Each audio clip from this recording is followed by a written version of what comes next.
اللہ تعالیٰ اپنے بندوں سے بڑا جلد راضی ہو جاتا ہے۔ وہ اپنے بندوں کو بہت زیادہ مشقت میں نہیں ڈالتا۔ وہ اپنے بندوں سے اپنی نعمتوں کا بدلہ نہیں چاہتا۔ بہت سخت مشقت والی عبادتیں نعمتوں کے بدلے نہیں چاہتا۔ وہ بڑی جلدی رحم فرماتا ہے۔ ماں پیار کرتی ہے اپنے بچے سے، لیکن وہ ناراض بھی ہو جاتی ہے بعض چیزوں میں۔ بعض معاملات اس کا دل بھی دکھاتے ہیں۔ بعض جگہ وہ رو کے یہ بھی کہتی ہے کہ تو نے میری محبت کا کوئی نتیجہ نہیں مجھے دیا، میری ساری کمائی تو نے ضائع کر دی۔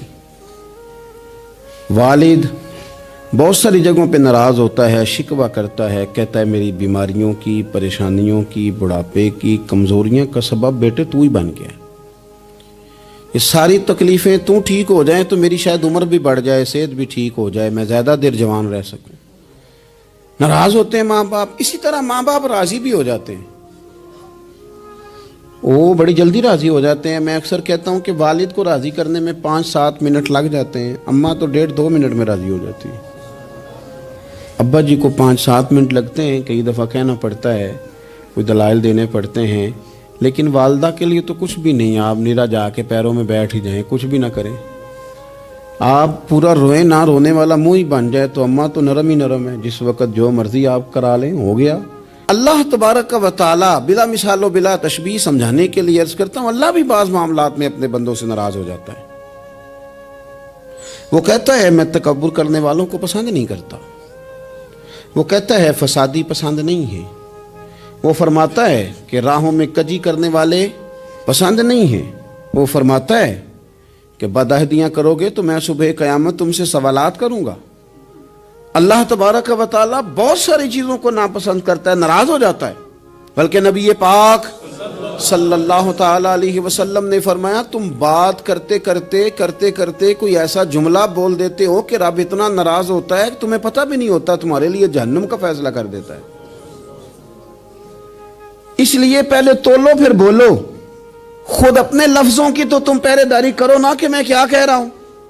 کوئی ایسا جملہ، کوئی ایسی بات وارث شاہ مان کری نہ وارثاں دا، کوئی ایسی بات نہ تمہاری زبان سے نکلے۔ اور حضور یہ بھی فرماتے ہیں کہ اس کا دوسرا پہلو بھی ہے، بعض اوقات تم بات کرتے ایسا جملہ کہتے ہو وہ اتنا راضی ہوتا ہے کہ تمہارے لیے جنت کا فیصلہ فرما دیتا ہے۔ مسلمان کو اب یہ حکم ہے، اس ساری گفتگو کا نتیجہ یہ ہے کہ وہ اپنے جذبات پر، خیالات پر، نگاہوں پر، زبان پر، کانوں پر تھوڑی توجہ دے، بے لگام نہ بنے، بے ترتیب نہ بنے، جو طبیعت میں آئے کر نہ گزرے، تھوڑا سا نہ سوچے سمجھے اور تھوڑا سنبھل کے چلے۔ کبھی ان کاموں کی طرف نہ جائے جن سے رب ناراض ہو جاتا ہے، ان کاموں کی طرف بڑھے جن سے اللہ راضی ہوتا ہے۔ میرے نبی پاک صلی اللہ تعالی علیہ وآلہ وسلم نے ارشاد فرمایا، بعض احادیث میں لفظ یہ ہیں کہ اللہ اپنے بندوں کو دیکھ کے مسکراتا ہے، جو اس کی شان کے لائق ہے۔ جس ترتیب سے ہم مسکراتے ہیں، جس ترتیب سے ہم روتے ہیں، جس ترتیب سے ہم کسی بات کا اظہار تشکر کرتے ہیں، خدا ان باتوں سے پاک ہے۔ اب بہت ساری حدیثوں میں آیا کہ وہ مسکراتا ہے، تو کیا مطلب ہے مسکرانے کا؟ تو علماء تفسیر نے لکھا ہے مسکرانے کا مطلب یہ ہے کہ وہ بڑا ہی راضی ہوتا ہے اپنے بندے سے، بڑا راضی ہوتا ہے، یہ مطلب ہے۔ ایک تو مسکرانے کا مطلب یہ کہ وہ بڑا راضی ہو گیا، وہ مسکرا دیا اپنے بندے پہ۔ اور ایک اس کا معنی خود نبی پاک صلی اللہ تعالی علیہ وسلم نے بیان فرمایا۔ مسند امام احمد بن حنبل میں حدیث ہے، حضور سید عالم علیہ السلام سے صحابہ نے پوچھا یا رسول اللہ شہید تو بڑے لوگ ہوتے ہیں، شہیدوں میں افضل کون ہے؟ تو اللہ کے حبیب علیہ السلام فرمانے لگے وہ والا بندہ جو ڈٹ گیا تھا کافروں کے مقابلے میں، وہ ہلا نہیں، پوری طرح ڈٹ کے جو لڑا وہ شہداء میں افضل ہے۔ حضور فرماتے ہیں وہ جنت کے بالا خانوں میں سیر کرے گا اور رب اسے دیکھ کے مسکرائے گا، رب اسے دیکھ کے مسکرائے گا، اللہ تعالیٰ مسکراتا ہے اسے دیکھ کے۔ اور اگلے جملے میں حضور نے وضاحت کر دی، فرمایا جب رب دنیا میں کسی پر مسکراتا ہے نا تو اس کا معنی یہ ہے کہ قیامت میں پھر اللہ اسے حساب کوئی نہیں لے گا۔ جس پر اللہ دنیا میں مسکرا دیا اس سے کوئی حساب تو وہ کام ڈھونڈنے چاہیے نا جس سے اللہ مسکرائے. ویسے کبھی ہم ایسا کرتے ہیں کہ نہیں کہ کسی کو راضی کیا جائے؟ یہ کام ہم کرتے ہیں کہ ہماری کمپنی کا جو سربراہ ہے وہ ہم سے راضی رہے. جس ادارے میں ہم پڑھاتے ہیں اس ادارے کا بڑا ہم سے راضی رہے. یہ کرتے ہیں ہم، اس کے لیے کچھ نہ کچھ ہیلے بہانے ہم کرتے ہیں. برادری، قبیلہ، علاقہ، بستی، لوگ کسی طریقے سے ہمارے ساتھ مطمئن رہیں. کرتے ہیں نا یہ سارے کام. اس میں تھوڑی مشکل بھی ہمیں آتی ہے لیکن کرتے ہیں. کیا کریں، گھر میں بھی کئی دفعہ ایسا ماحول بنانا پڑتا ہے. چلیں ایک اور میٹھی مثال دیتے ہیں، زیادہ سمجھ میں آئے گی. چھوٹا بچہ خوش رہے، آپ اس کے لیے محنت نہیں کرتے. وہ چھوٹا ہے، اس کو خوش کرنا فرض ہے ابا پہ. لیکن وہ کہتا ہے کہ میں نے موٹر سائیکل لینا ہے. چھوٹا ہے، چلا ہی نہیں پائے گا، تو ابا پھر اسے راضی کرتا ہے، کہتا ہے بیٹے چھوٹا سائیکل لے لے، چل میں تجھے اڑانے والا جہاز لے دیتا ہوں. مقصود کیا ہے کہ اس کو ناراض نہیں کرنا، یہ روئے نہ، اس کا دل نہ ٹوٹے. ہو یارو سنو نا میں کیا کہہ رہا ہوں. اگر چھوٹے بچے کے لیے وہ چیزیں ڈھونڈتے ہو، میرے ابا جی نا اپنے نواسے کے لیے کھلونا لے کے آئے تو بچہ بڑا ہی کھیلا تو ابا جی کہنے لگے لو پیسے پورے ہو گئے. میرے بچے کو پسند بڑا ہے نا، پیسے پورے کر چھڑے نے. دیکھو نا جی کتنا اس کو راضی ہوا ہے. تو انسان کیا کرتا ہے کہ کوشش کرتا ہے چھوٹا بچہ بھی ناراض نہ ہو، تو وہ چیزیں وہ ڈھونڈتا ہے کہ اس کو کیا پسند ہے. چاکلیٹ لے جاؤں، فلاں چیز لے جاؤں، آئس کریم لے جاؤں. تو ایک بچے کے لیے، گھر کے لیے، سربراہ کے لیے اتنی محنت کرتے ہو، تو وہ کام بھی ہمیں ڈھونڈ کے تلاش کرنے چاہیے نا جس سے رب راضی ہوتا ہے، اللہ راضی ہوتا ہے. بتاؤں وہ کون کون سے کام ہیں؟ نبی کریم صلی اللہ تعالی علیہ وسلم نے ارشاد فرمایا 3 لوگ ہیں جنہیں دیکھ کے رب مسکراتا ہے. یا رسول اللہ صلی اللہ علیہ وسلم وہ کون کون سے؟ تو محبوب فرمانے لگے ایک وہ بندہ ساری مخلوق سوئی ہے، آدھی رات ہے، رات کا پچھلا پہر ہے، اس نے اٹھ کے وضو کر لیا، مصلی پہ کھڑا ہو گیا خدا کی یاد میں. فرمایا اسے دیکھ کے رب مسکراتا ہے جو اس کی شان کے لائق ہے. مسکراتا ہے اللہ. یہ تو سونے کا ٹائم تھا، یہ تو گہری نیند آنے کا وقت تھا، رات کا پچھلا پہر. رات پوے تے بے درداں نو نیند پیاری آوے، تے درد منداں نو یاد سجن دی ستیاں وی آن جگاوے. اور ساون کی کالی راتوں میں جب بوندا باندی ہوتی ہے، وہ راتوں کو اٹھ اٹھ روتے ہیں جب خلقت ساری سوتی ہے. اللہ مسکراتا ہے. اور سننا میرے بھائی، میرے نبی پاک صلی اللہ تعالی علیہ وسلم فرماتے ہیں جب مسلمان نماز کے لیے صفیں بناتے ہیں نا، ترتیب لگ رہی ہوتی ہے، اب اللہ کی بارگاہ میں کھڑے ہوں گے، قیام کریں گے، رکوع کریں گے، سجود کریں گے. فرمایا جب مومن صفیں بناتے ہیں تو رب دیکھ کے مسکراتا ہے، مسکراتا ہے. کمال ہو گئے عروج بندگی کا جب بندے کو دیکھ کے رب مسکرائے. خدا بندے سے خود پوچھے بتا تیری رضا کیا ہے، مسکراتا ہے. اور میرے نبی پاک علیہ السلام فرماتے ہیں جب مجاہد جہاد کے لیے صفیں سیدھی کرتے ہیں. آج تو یہ رب کے نام پہ مرنے ہی آ گئے. یہ صفوں میں کھڑے ہوں گے، ترتیب سے لڑیں گے، ترتیب سے گلا کاٹیں گے کافروں کا یا شہادت لیں گے. فرمایا جب جہاد کے لوگ صفیں بناتے ہیں تو رب انہیں دیکھ کے مسکراتا ہے. کتنے نصیبوں والا وہ بندہ ہے جسے دیکھ کے مسکرا دیا. او یار کبھی تیرا بیٹا تیرے سامنے مسکرائے نا چھوٹا تو تیرا دل باغ باغ ہو جاتا ہے. تیری ماں بیمار کسی ایک دن صحیح طرح ہنس پڑے تو طبیعت خوش ہو جاتی. مجھے بتاؤ نا جس کا رب بھی اسے دیکھ کے ہنس پڑے، جو اس کی شان کے لائق ہے، کیا اس بندے کے نصیبیں ہیں، کیا اس کے مقدر ہیں. آپ اس مقام پر اپنے آپ کو لائیں. اب دیکھیں نا یہ حدیث ہم نے سن لی، اب ہم نے نا اس طرح صفحے نہیں بنانے جس طرح ساری دنیا. اب ذرا صفحے بھی شوق سے بنائیں گے. اب ذرا تھوڑا سا شوق پیدا کریں گے. بھئی یہ تو میں وہ کام کرنے لگا ہوں جسے دیکھ کے رب مسکراتا ہے. نبی پاک صلی اللہ علیہ وسلم نے فرمایا جب کو بندہ توبہ کرتا ہے نا، ہم توبہ کا رٹا لگاتے ہیں، یا اللہ میری توبہ یا اللہ. اور توبہ کا تو مطلب یہ ہے کہ پچھلے گناہوں سے پکی توبہ، آج کے بعد یہ غلطی نہ کرنے کا پکا وعدہ. تو نے ساری شب برات رو کے گزاری ہے، بتا سویرے جھوٹ جوڑنے کا ارادہ ہے تیرا، آج کے بعد رشوت تو نہیں نہ لے گا، ملاوٹ تو نہیں نہ کرے گا، یہ توبہ ہے. اور اگر سارے کام اسی طرح کرنے تو پھر یہ توبہ کا رٹا ہے، جتنا مرضی لگاؤ. حضرت علی بن ربیعہ رضی اللہ تعالیٰ عنہ فرماتے ہیں میں مولا علی کے ساتھ تھا، مقام حرہ کی طرف جا رہے تھے، حضرت علی نے ہاتھ اٹھا کے دعا مانگی ہماری تعلیم کے لیے، ورنہ حضرت علی ہم صحابہ کو محفوظ عن الخطا تو مانتے ہیں نا، ہاتھ اٹھا کے کہا اے اللہ ہمارے گناہ بخش دے، تیرے علاوہ کوئی معاف کرنے والا نہیں۔ اور پھر حضرت علی آسمان کی طرف دیکھا اور دیکھ کے نا حضرت علی بن ربیعہ کو تو مسکرائے۔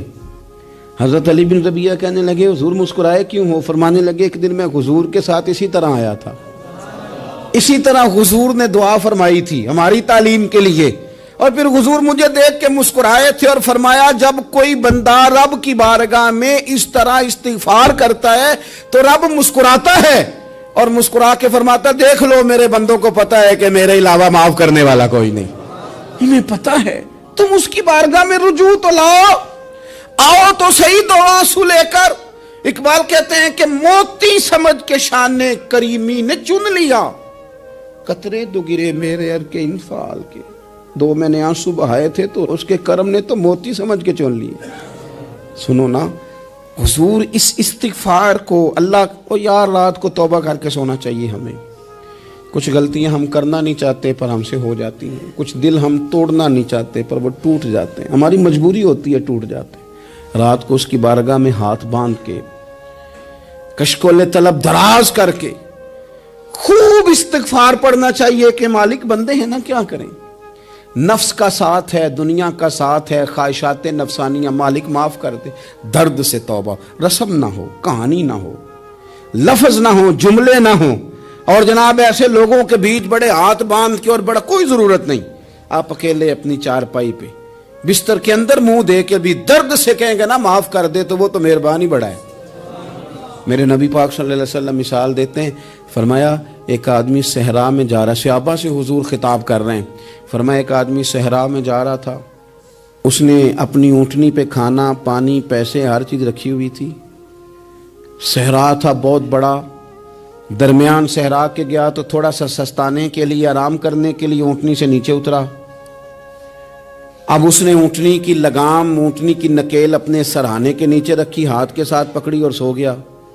تھوڑی ہی دیر کے بعد جب اس کی آنکھ کھلی تو دیکھا اونٹنی غائب ہے۔ صحرا میں وہ پیدل نہ آگے جا سکتا ہے نہ پیچھے جا سکتا ہے، نہ دائیں نہ بائیں، کھانے کو روٹی نہیں، پینے کو پانی کا قطرہ نہیں، تھوڑا ادھر بھاگا ادھر بھاگا، تھک گیا۔ کریم محبوب فرماتے ہیں وہ پوری طرح نڈھال ہو گیا اور مایوس ہو گیا، معاذ اللہ، مایوس ہو کے دوبارہ اسی جگہ آ کے لیٹ گیا جہاں پہلے لیٹا تھا، انتظار کرنے لگا کہ اب موت ہی آئے گی، آخری وقت ہے، اب نہ میں پیدل یہ صحرا کراس کر سکتا ہوں، نہ پیچھے جا سکتا ہوں، نہ کھانا ہے نہ پانی ہے، سوائے موت کے کوئی سہارا نہیں۔ حضور فرماتے ہیں وہ رستے میں دوبارہ لیٹ گیا، اچانک اس نے رخ بدلا تو اونٹنی سامنے کھڑی تھی۔ حضور نے صحابہ سے پوچھا بتاؤ نا اسے بھلا کتنی کو خوشی ہوگی؟ یا رسول اللہ جسے نئی زندگی مل گئی ہے۔ آپ دیکھیں نا سارے ڈاکٹروں نے کہہ دیا کہ اس کے تو گردے معدہ جگر ہر چیز ختم ہے، گھر لے جاؤ خدمت کرو، ہر طرف پریشانی ہے۔ وہ بندہ بھی سمجھ گیا ہے کہ آخری وقت آ گیا، کل جاؤں پرسوں جاؤں، تیاری ہو گئی، سب لوگ آ گئے، باہر والے بھی آ گئے، یہ ماحول ایک عجیب رنگ اختیار کر گیا۔ اچانک ایک ڈاکٹر نے آ کے کہا نہیں غلطی لگ گئی تھی۔ مجھے بتائیے انداز کیا ہوتا ہے؟ بغیر دوائی کے بندہ اٹھ کے کھڑا نہیں ہو جاتا، او میں تو بچ گیا ہوں۔ نبی پاک صلی اللہ علیہ وسلم فرمانے لگے اس کی اونٹنی مل گئی، بتاؤ بھلا اسے کتنی خوشی ہوگی؟ یا رسول اللہ وہ تو دوبارہ دنیا میں آ گیا۔ حضور فرمانے لگے اسے کچھ بھی خوشی نہیں ہوئی۔ جب کوئی رب کا گناہ گار بندہ آ کے توبہ کرتا ہے، رب کو اس سے کئی گنا زیادہ خوشی ہوتی ہے۔ میرا بندہ آ گیا ہے، میرا بندہ آ گیا ہے، میرے گھر آ گیا۔ اس نے آنسو بہائے ہیں، اس نے کہا اللہ میں تیرا ہی ہوں، تیرا ہی رزق کھاتا ہوں، تیری ہی زمین پہ رہتا ہوں، تیرے نام سے میری سانسیں چلتی ہیں۔ وہ آ گیا۔ فرمایا اس اونٹنی والے سے زیادہ رب کو خوشی ہوتی ہے جب گناہگار آ کے توبہ کرتا ہے۔ گناہگاروں کے آنسو اس کی بارگاہ میں بڑے مقبول ہیں، لیکن ہم رسم ادا کرتے ہیں، توبہ نہیں کرتے۔ ہم اپنے آپ کے ساتھ دھوکہ کرتے ہیں، جھوٹ بولتے ہیں۔ ہم بندہ کوئی ناراض ہو جائے تو ہمیں کو نہیں نیند آتی، اس کے گھر چلے جاتے ہیں، ہم اپنے سارے رشتوں کو، تعلقات کو مینٹین کر کے رکھنے کے عادی ہیں. ہمیں پتہ ہے کہ وہاں میں نہیں جا سکا تو بیٹا بھیجتا ہوں، فلاں شادی پہ میں نہیں جا سکا تو بھتیجا بھیجتا ہوں، بھائی بھیجتا ہوں. ہر تعلق کا ہم نے خیال رکھا کوئی روٹھ نہ جائے. لیکن کمال ہے نا، یہ نہیں سوچا کہ اگر رب روٹھ گیا تو جب وہ روٹھ جائے نا تو سارے رشتے بھی بندے کے پاس موجود ہوں تو کوئی کارآمد نہیں ہوتا. پھر کروڑوں روپیہ جیب میں ہوں تو ڈاکٹروں کی دوائیاں اثر نہیں کرتی. وہ روٹھ جائے تو پھر انسان اس طرح سے پھسلتا ہے کہ بڑے بڑے اس کے پاس دروازے ہوتے ہیں پر کسی جگہ اس کا ہاتھ نہیں لگتا. خدا را خیال کریں، دنیا روٹھتی ہے تو روٹھ جائے، رب رسول ناراض نہ ہونے پائیں، اس کا خیال کریں. حضور فرماتے ہیں وہ مسکراتا ہے، اسے خوشی ہوتی ہے جب کوئی اس کا بندہ اس کی طرف رجوع کرتا ہے. میرے عزیزو، رسول پاک صلی اللہ تعالی علیہ وسلم نے ان لوگوں کے تذکرے کیے جنہیں دیکھ کے رب مسکراتا ہے. ہم نا گناہگاروں پر بھی فتویٰ دینے میں جلدی کرتے ہیں اور نیکی پر بشارت دینے میں بھی جلدی کرتے ہیں، حالانکہ یہ ہماری ذمہ داری نہیں. پتہ نہیں اللہ تعالیٰ کس کو کب توفیق توبہ دے کے اپنے قریب کر لے، لیکن بڑی جلدی ہے، بڑی جلدی فتویٰ دینے میں. اور یہ فتویٰ صرف مفتیوں کا نہیں رہ گیا، یہ میری طرح کے، آپ کی طرح کے ڈھیروں لوگ ہیں جنہوں نے جیبوں میں فتوے ڈالے ہوئے. بھئی آپ نے کیوں ذمہ داری لے لی ہے جنت میں داخل کرنے کی اور نکالنے کی؟ یہ تو میرے رب کریم کا کرم ہے، وہ جس کو چاہے جب چاہے جتنا چاہے عطا کرے. لیکن کچھ لوگ نا بڑے پکے ہو گئے ہیں کہ شاید جو میں سوچ رہا ہوں وہی درست ہے. کبھی کبھی کچھ چیزیں عجیب بھی ہوتی ہیں، لہذا خدا کی رحمت پر بھروسہ کر کے بات کرنی چاہیے. اپنی مرضی کے فتوے نہیں داغنے چاہیے. وہ دیکھو جی فلانا بندہ یوں کر رہا ہے، آپ کو پتہ ہی نہیں پوری بات کا، آپ کو علم ہی نہیں پوری بات کا. حضرت بہاءاللہ نقشبند بخاری رحمت اللہ علیہ فرماتے ہیں میں حج کرنے گیا تو وہاں میں نے ایک آدمی کو کروڑوں کا کاروبار کرتے دیکھا تو میرے دل میں خیال ہے یہاں بھی اللہ اللہ کرنی چاہیے تھی، دنیا داری کر رہا ہے. لیکن فرماتے ہیں حج سے فارغ ہوئے تو میں نے دیکھا وہی بندہ سارا کچھ رب کی بارگاہ میں خیرات کر رہا ہے اور سینکڑوں غریب حاجی ہیں جن کو پورے خرچے دے رہا ہے. تو میں نے وہیں اپنی سوچ سے توبہ کی کہ میں کہاں تھا. بڑی جلدی کھڑے نہ ہو جائیں. حضرت حسن بصری رحمت اللہ تعالیٰ علیہ ارشاد فرماتے ہیں کہ میں دریا کے کنارے گیا تو وہاں میں نے ایک شخص کو دیکھا، وہ اپنی ایک خاتون کی گود میں سر رکھ کے بیٹھا اور قریب ایک بوتل بھی پڑی ہے. میرے دل میں معاذ اللہ خیال آیا کہ دیکھو کس انداز میں ایک عورت کے ساتھ یہ ہے اور پاس بوتل بھی پڑی ہے، جانے شراب ہے. کہتے میں سوچ ہی رہا تھا کہ اچانک ایک کشتی آ رہی تھی دریا میں، وہ ہج کو لے کھائے، کشتی میں 4-5 لوگ تھے، وہ دریا میں ڈوبنے لگے. وہ آدمی تیزی سے اٹھا، دریا میں چھلانگ لگائی، پہلے ایک کو نکالا، پھر دوسرا نکالا، پھر تیسرا نکالا. ایک بندہ رہ گیا، کہنے لگا حضور مجھے تو آپ نے گناہگار سمجھا ہے، میں تو بڑے غلط انداز میں یہاں بیٹھا ہوں، آپ نے جو سوچا چلیں گے چوتھا بندہ آپ نکالنا ہے. کرے نا یہ کام، کرے نا یہ کام. بڑے بھولے بھالے بڑے اللہ والے، ریاض آپ کو بس ہم ہی جانتے ہیں. اتنی جلدی فتویٰ. حضرت حسن بصری فرماتے ہیں میں پشیمان ہوا، میں نے کہا مجھے تیرنا نہیں آتا، تو دیر نہ کر چوتھا ڈوب نہ جائے. کرتے اس نے چھلانگ لگائی، چوتھا بھی نکال لایا اور کہنے لگا حضرت آپ نے جلدی کی سوچنے میں، یہ بی بی میری ماں ہے اور یہ سرکے کی بوتل ہے.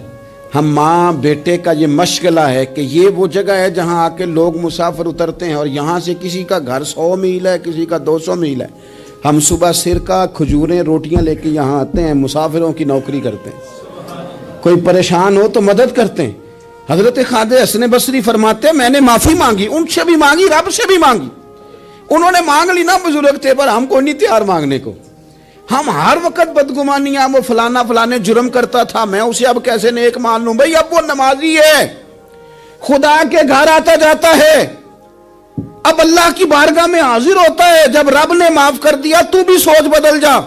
سنیں حضور کیا فرماتے ہیں. نبی پاک صاحب الاخلاق صلی اللہ تعالی علیہ وسلم فرماتے ہیں، مسند امام احمد بن حنبل دیکھیے، فرمایا رب اس وقت بڑا ہی مسکرائے گا جب قاتل بھی جنت میں جائے گا، مقتول بھی جنت میں جائے گا. یا رسول اللہ مقتول تو گیا، یہ قاتل کیسے چلا گیا؟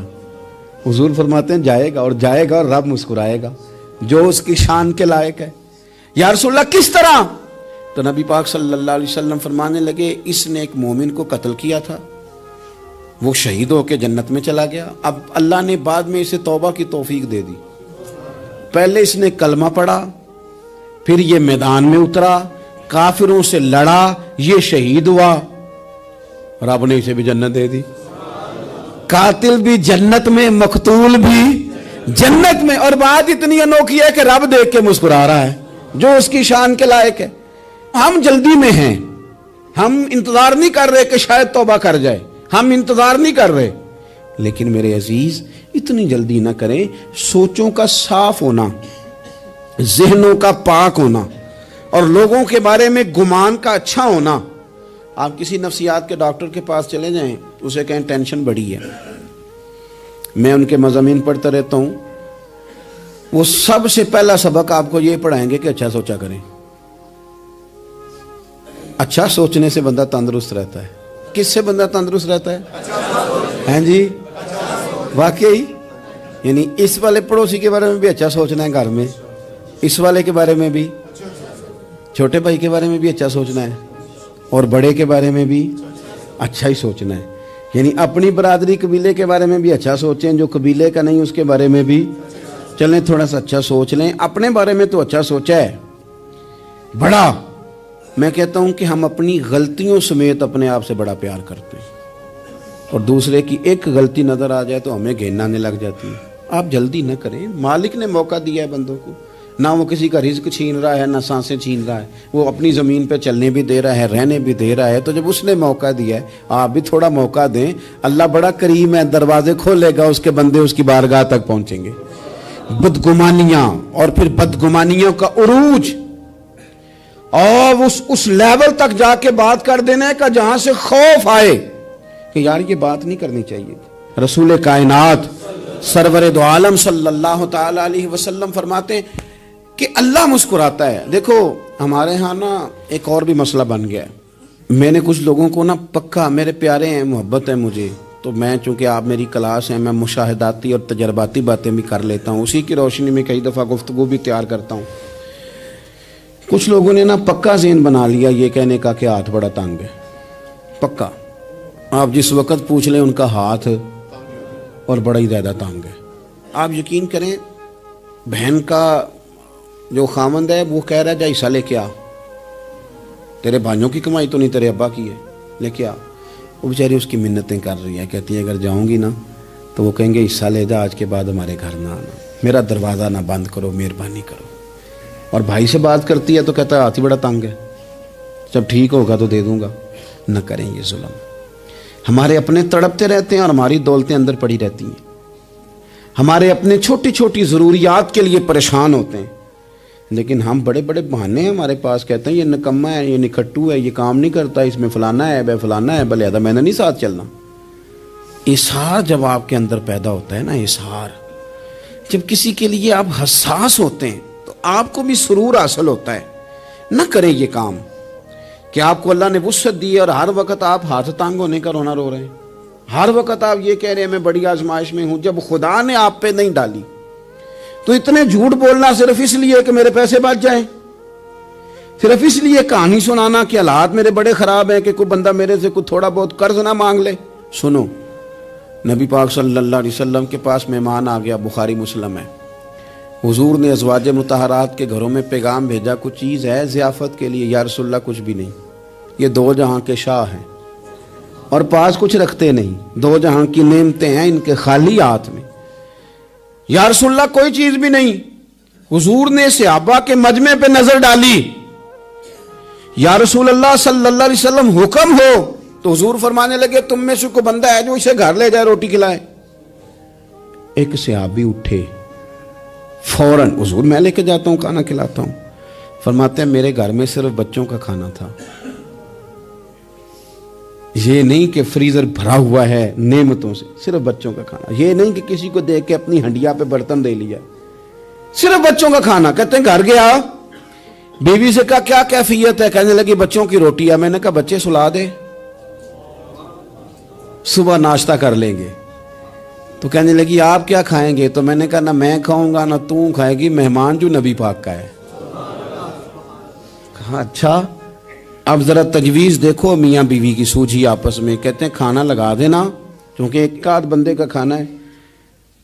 اپنی غربتوں کا ہر جگہ اظہار کرنا, رونا رونا. یہ دیکھو غربت کیسے چھپائی جا رہی.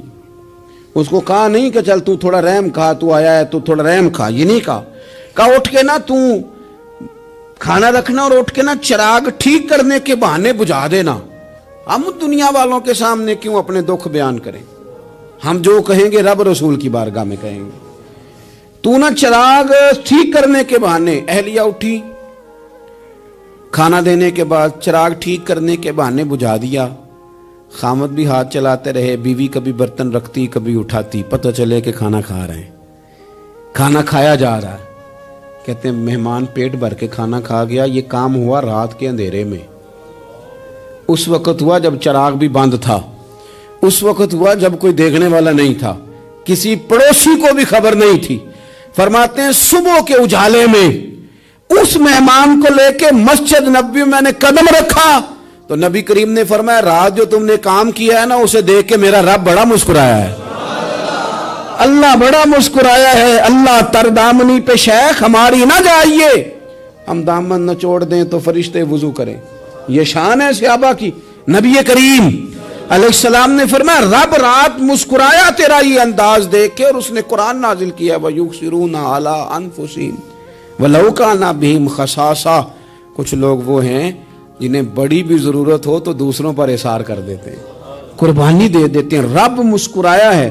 اندر پیسے رکھے ہوئے ہیں, اندر پیسے رکھے ہوئے ہیں, اور بہن آ کے منت کر رہی ہے کہ بھائی حالات بڑے خراب ہیں, تھوڑی سی مہربانی کر. تو کہتے ہیں بہن پردہ ہی ہے بس, کیسے بتاؤں تجھے حالات, تجھے کیا بتاؤں کام کتنی مشکل سے چلتا ہے, یہ پردہ یہ بس.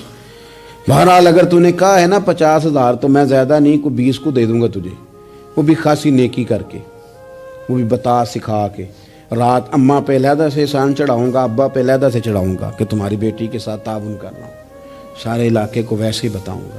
اور وہ غریبنی بیچاری 20,000 لے کے گھر گئی ہے, پھر سفارشیں کر رہی ہے کہ مہربانی کرو. میں نے ایسے بھی دیکھے ہیں جو پہلے بیوی کو پکڑاتے ہیں تو دے, اس لیے کہ پھر وزیر اعظم تو ڈنڈا نکال لے گا تو بڑا مشکل ہو جائے گا پھر گھر میں رہنا, لہذا وہ یہ تو آگے لگ. یہ کیا لہجہ ہے آپ کا؟ یہ تو کسی کو بھی دیں تو چھپا کے دینے کا حکم ہے, کسی کو بھی دیں تو ہمیں حکم یہ ہے کہ سیدھے ہاتھ سے دینا ہے, الٹے کو خبر. اور یہ جو بالکل ہی اپنے ہیں ان پر تو پردہ پوشی آپ کے لیے ویسے ہی ضرورت تھی. میرے عزیز رب مسکراتا ہے. میرے نبی پاک علیہ السلام نے یہ اعمال ہمیں بتائے جن پر اللہ مسکراتا ہے, خوش ہوتا. اور بعض لوگوں کو حضور نے نامینیٹ کیا. حضرت سعد بن معاذ رضی اللہ تعالیٰ عنہ عظیم صحابی تھے. یہ وہ خوبصورت صحابی ہیں جن کے جنازے کو کندھا میرے نبی پاک نے عطا فرمایا, حضور نے کندھا عطا فرمایا. کمال ہو گئی. نرخ بازار محبت کا انوکھا ہی ہو گیا, خود خریداروں میں شامل آ کے مولا ہو گیا. حضور نے کندھا دیا. حضرت سعد بن معاذ رضی اللہ تعالیٰ عنہ کا جب جنازہ اٹھا ان کی والدہ رو پڑی, بڑے درد سے روئی. ماں تھی نا, ان کی آواز جب حضور تک گئی تو نبی پاک نے فرمایا آنسوؤں کو روک لے, آواز کو کم کر لے. تیرے بیٹے کی تو جب روح پرواز ہوئی ہے تو رب مسکرایا ہے. جس کے آنے پہ رب راضی ہو مسکرا دے جو اس کی شان کے لائق ہے. یہ تو وہ لوگ ہیں کہ جن کے جانے پر نا رب, وہ کسی نے کہا تھا کہ میرے مرنے پہ ہر سو شور مچ جائے گا, دیکھو گے میرے مرنے پہ ہر سو شور تمہیں پتہ چل جائے گا جب ہم جائیں گے. میرے مرنے پہ ہر سو شور مچ جائے گا, دیکھو گے. اور کہنے الوداع سرکار خود تشریف لائیں گے. اور درویش کہنے لگے بعد مرندے مکھڑا میرا ہو جاوے جے تازہ, پھر سمجھ لینا محبوب میرے نے آن پڑے ہے جنازہ. اور عاشق کا جنازہ ہے ذرا دھوم سے نکلے اور محبوب کی گلیوں سے ذرا گھوم کے نکلے. فرمایا کہ ان کے تو جانے پہ رب کریم. اور حضور نے ایک دعا بھی دی. حضرت ابو طلحہ, حضرت طلحہ رضی اللہ تعالیٰ عنہ صحابی تھے, ان کا وصال ہو گیا تو حضور نے دعا بھی دی. فرمایا یا اللہ جب میرا طلحہ ہے نا تو اس سے مسکرا کے بات کرنا, یہ تجھ سے مسکرا کے بات کرے جو تیری شان کے لائق ہے. تو اللہ تعالیٰ غائب درجے راضی ہوتا ہے. ایک دفعہ پھر بات دہراتا ہوں, جو میدان میں ڈٹ کے شہید ہو رب اسے دیکھ کے مسکراتا ہے. جو اس کی شان کے لائق. جو توبہ صحیح کریں، سچی کریں، رب انہیں دیکھ کے مسکراتا ہے جو اس کی شان کے لائق ہے. جو نماز کے لیے صفیں بنائے، رب انہیں دیکھ کے مسکراتا ہے. جو جہاد کے لیے صفیں بنائے، رب دیکھ کے مسکراتا ہے. جو لوگ صبح پچھلے پہر اٹھ کے عبادت کریں، رب انہیں دیکھ کے مسکراتا ہے. اور جو کبھی کبھی بھوکے رہ کے دوسروں پر قربان کر کے اثار کر دیں، رب انہیں دیکھ کے مسکراتا ہے. بہت بڑی فضیلت ہے. اللہ ان سارے کاموں میں سے کسی ایک کام پہ ہمیں بھی لگا دے، تاکہ یہ بڑی فضیلت اللہ تعالی ہم گناہگاروں کے حصے میں بھی فرما دے. آخر دعوانا ان الحمدللہ رب العالمین.